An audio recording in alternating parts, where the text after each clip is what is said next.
सुम्मी की रसोई में सीखेंगे 3 किलो मलाई का मक्खन बिना मिक्सी जार और बिना हैंड ब्लेंडर की मदद से, और मक्खन से घी बनाएंगे बहुत आसान तरीके से, एक सीक्रेट इंग्रेडिएंट्स डालकर, वो भी बहुत शुद्ध तरीके से और आसान तरीके से। ये देखिए हमने मलाई है, ये देखिए पतीला भर के मलाई है, ये देखिए 3 किलो के करीब लगभग ये मलाई है। और इसे बनाने से पहले मैं एक बात बताना चाहूंगी। देखिए अगर गर्मियों में अगर आप मलाई से मक्खन बना रहे हैं तो आप डायरेक्ट फ्रिज से निकालिए और उसका मक्खन बनाइए। उसे बिल्कुल किचन काउंटर पे 5 मिनट के लिए भी नहीं छोड़ना, डायरेक्ट फ्रिज से निकालना है और मक्खन बनाना शुरू करना है। अगर सर्दियों में आप मलाई से मक्खन बना रहे हैं तो आप फ्रिज में से मलाई को 6 घंटे कम से कम पहले निकाल कर जरूर रखें और फिर मक्खन बनाए। यही एक सीक्रेट टिप है जिससे हम मक्खन को बहुत आसान तरीके से बना सकते हैं। चाहे आपके पास हैंड ब्लेंडर या मिक्सी जार हो या ना हो, आप हाथ से ही बहुत अच्छे तरीके से जल्दी बना सकते हैं। ये देखिए अब गर्मियों का मौसम है तो हमने डायरेक्ट निकाली है, और ये देखिए एक चमचे की सहायता से हम एक ही डायरेक्शन में फेंटना शुरू करेंगे और थोड़ा तेज से हम फेंटेंगे। याद रखें, और चमचा इतना लेना है कि वो बहुत ज्यादा हैवी ना हो, यानी कि ना ज्यादा हैवी ना हो और ठीक ठीक हो, क्योंकि जैसे अगर हैवी चमचे से हम करना शुरू करेंगे तो वो क्या होगा, मलाई भारी होती जाएगी और वो बीच में ही अटक जाएगा।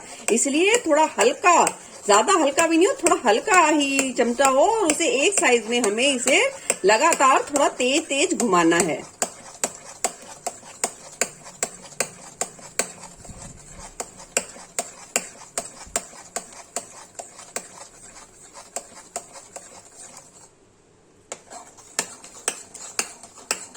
ये देखिए इसे 8 से 10 मिनट का समय लग गया है। ये देखिए हैवी होना सा शुरू हो गया है, यानी कि अगर मलाई को हम जैसे जैसे फेंटना शुरू कर देते हैं तो एक बार वो भारी होनी शुरू हो जाती है, यानी उसका वजन बढ़ने लग जाता है।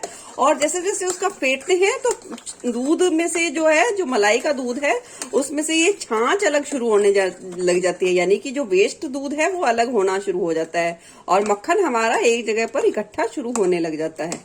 ये देखिए, ये आप देख सकते हैं। ये देखिए अब चमचे को हम निकाल लेंगे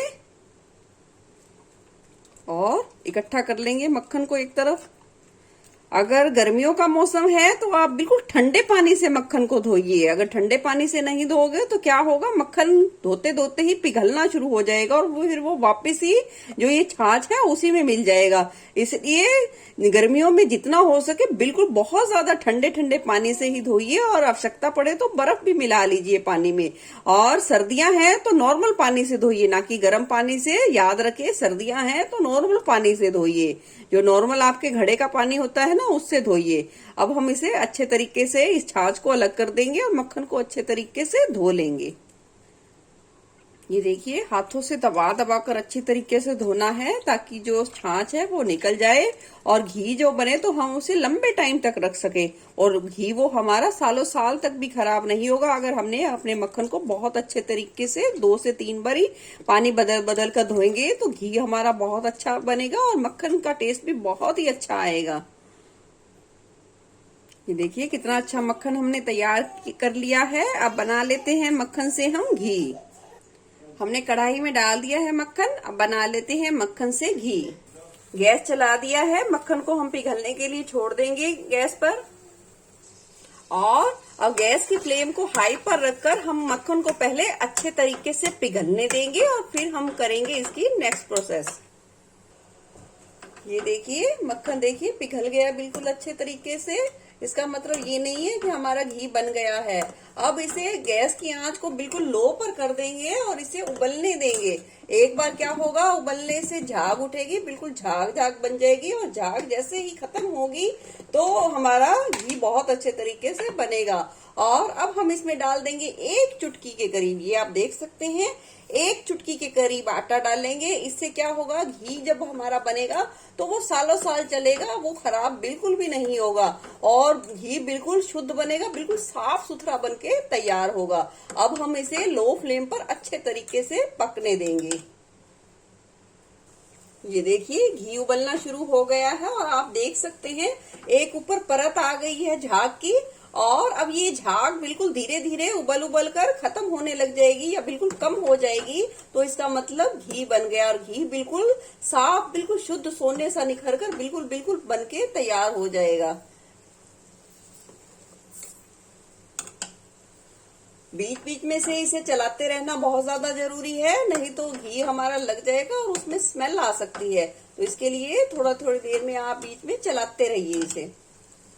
ये देख सकते हैं 2 मिनट बाद, सिर्फ 2 ही मिनट हुए हैं, देखिए झाग थोड़ी कम होनी शुरू हो गई है और ऐसे ही ये बिल्कुल खत्म होती चली जाएगी और घी बिल्कुल साफ निथर कर आ जाएगा।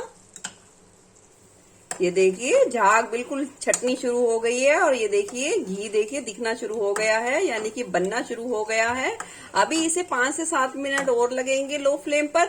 अगर आप लगातार चलाते रह सकते हैं तो आप गैस की फ्लेम को थोड़ा सा बढ़ा सकते हैं, तो घी जल्दी बन जाएगा। अगर लो फ्लेम पर बनाना है तो आप इसे लो फ्लेम पर 2 से 3 मिनट बाद थोड़ी देर बाद चला सकते हैं।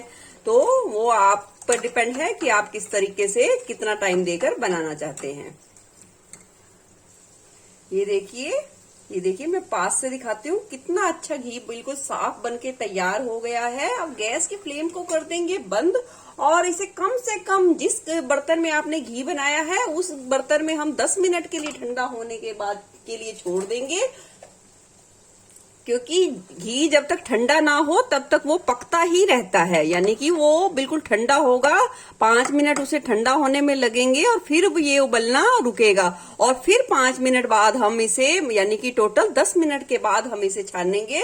और छानने के लिए हम लोहे की छलनी का ही इस्तेमाल करेंगे, प्लास्टिक का छलनी से हमें घी को बिल्कुल भी नहीं छानना। अब हम 10 मिनट के बाद इसे छान लेंगे।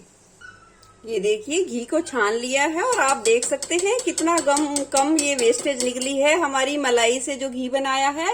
बस याद रखना है कि मलाई को बहुत अच्छे तरीके से फेंटना है और जब घी यानी कि मक्खन अलग हो तो उसे 3 से 4 पानी में बहुत अच्छे तरीके से हाथ से दबा दबा कर धोना है मक्खन को, और फिर इसे लो फ्लेम पर घी बनाना है। और फिर ये देखिए ना हमारा घी जलेगा और वेस्टेज बहुत कम निकलेगी। और घर के घी से खाना बना के देखिए तो उसकी बात ही कुछ अलग है।